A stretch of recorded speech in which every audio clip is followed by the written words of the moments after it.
ಅಲ್ವಾ? ಅಕ್ಕ ಬಹಳ ಚೆನ್ನಾಗಿ ಹಾಡಿದ. ಅದಲ್ಲಿ ಸ್ವರ ಅಂದ್ರೆ ಏನು? ಅಣ್ಣ, ನೀನು ಆನ್ವಿ ತರನೇ ಪ್ರಶ್ನೆ ಕೇಳ್ತಿದ್ಯಾ.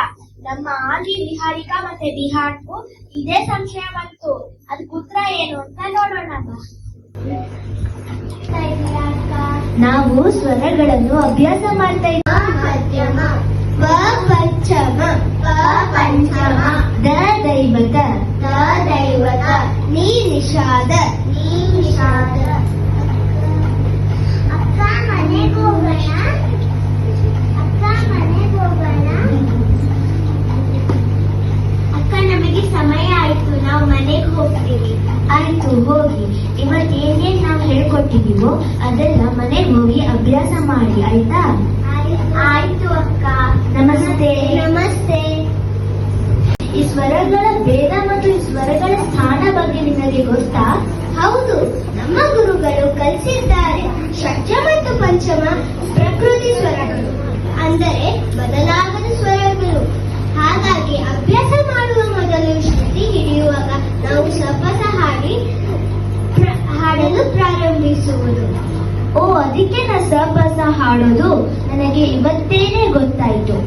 ರಿಷಭ, ಗಾಂಧಾರ, ಮಧ್ಯಮ, ದೈವತ, ನಿಷಾದ ಎಲ್ಲ ವಿಕೃತಿ ಸ್ವರಗಳು. ಅಂದರೆ ಇವುಗಳಿಗೆ ಹಲವು ಸ್ವರ ಸ್ಥಾನಗಳಿವೆ. ರಿಷಭದಲ್ಲಿ 3 ವಿಧ: ಶುದ್ಧ ರಿಷಭ, ಚತುಶ್ರುತಿ ರಿಷಭ, ಷಟ್ಶ್ರುತಿ ರಿಷಭ. ಹಾಗೂ ದೈವತದಲ್ಲೂ ಅಷ್ಟೇ, ಶುದ್ಧ ದೈವತ, ಚತುಶ್ರುತಿ ದೈವತ, ಷಟ್ಶ್ರುತಿ ದೈವತ. ಗಾಂಧಾರದಲ್ಲಿ 3 ವಿಧ ಇದೆ: ಶುದ್ಧ ಗಾಂಧಾರ, ಸಾಧಾರಣ ಗಾಂಧಾರ, ಅಂತರ ಗಾಂಧಾರ. ನಿಷಾದದಲ್ಲಿ 3 ವಿಧ ಇದೆ: ಶುದ್ಧ ನಿಷಾದ, ಕೈಶಿಕಿ ನಿಷಾದ, ಕಾಕಲಿ ನಿಷಾದ. ನಾವು ಮಧ್ಯಮ ಮರ್ತೇ ಬಿಟ್ವಲ್ವಾ? ಮಧ್ಯಮದಲ್ಲಿ 2 ವಿಧ: ಶುದ್ಧ ಮಧ್ಯಮ, ಪ್ರತಿ ಮಧ್ಯಮ. ಹೇ ಶ್ರಾವ್ಯ, ನನಗೆ ಇನ್ನೊಂದು ವಿಷಯ ಗೊತ್ತಾ? ಸ್ವರಗಳು ನಮ್ಮ ಪ್ರಕೃತಿಯಿಂದಲೇ ಹುಟ್ಟಿದೆ ಎಂದು ಹೇಳಲಾಗಿದೆ. ಹೇಗೆ? ಪ್ರಾಣಿ ಪಕ್ಷಿಗಳ ಕೂಗಿಂದ ಸ್ವರಗಳು ರೂಪುಗೊಂಡಿವೆ.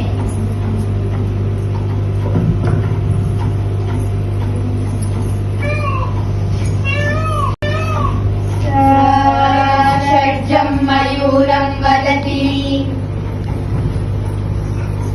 ಮಯೂರ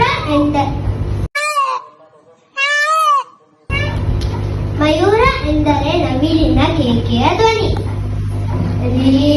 ಗಾವಸ್ತು ರಿಷಭ ಭಾಷಣಃ. ರಿಷಭ, ಗಾವ ಅಂದರೆ ಹಸುವಿನ ಕೂಗು. ಪರಾವಿದಂತು ಗಾಂಧಾರಂ. ಅಜ ಅಂದರೆ ಮೇಕೆಯ ಧ್ವನಿ. ಕ್ರೌಂಚಕ್ವಣವಿ ಮಧ್ಯಮಂ. ಕ್ರೌಂಚ ಅಂದರೆ ಸಾರಸ ಪಕ್ಷಿಗಳ ಕೂಗು. ಪುಷ್ಪಸಾಧಾರಣ ಕಾಲೇಟಿಕ ಕೂಜತಿ ಪಂಚಮಂ. ಹೂಗಳು ಅರಳುವ ಸಮಯ, ವಸಂತದಲ್ಲಿ ಕೋಗಿಲೆಯು ಹಾಡುವ ಧ್ವನಿ.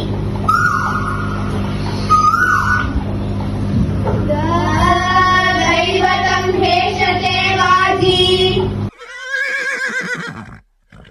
ಕುದುರೆಯು ನೇಯುವ ಧ್ವನಿ. ನಿಷಾದಂ ಬ್ರಹ್ಮತೆ ಗಜಃ. ಗಜಃ ಅಂದರೆ ಆನೆಯು ಗರ್ಜಿಸುವ ಧ್ವನಿ. ಅಬ್ಬ, ಇವತ್ತು ಸ್ವರಗಳ ಬಗ್ಗೆ ಎಷ್ಟೊಂದು ತಿಳ್ಕೊಂಡ್ವಿ ಅಲ್ವಾ? ಹೌದು. ಈಗ ನಮಗೆ ಸಂಗೀತ ತರಗತಿಗೆ ಸಮಯ ಆಯ್ತು, ಹೋಗೋಣವಾ? ಆಯ್ತು.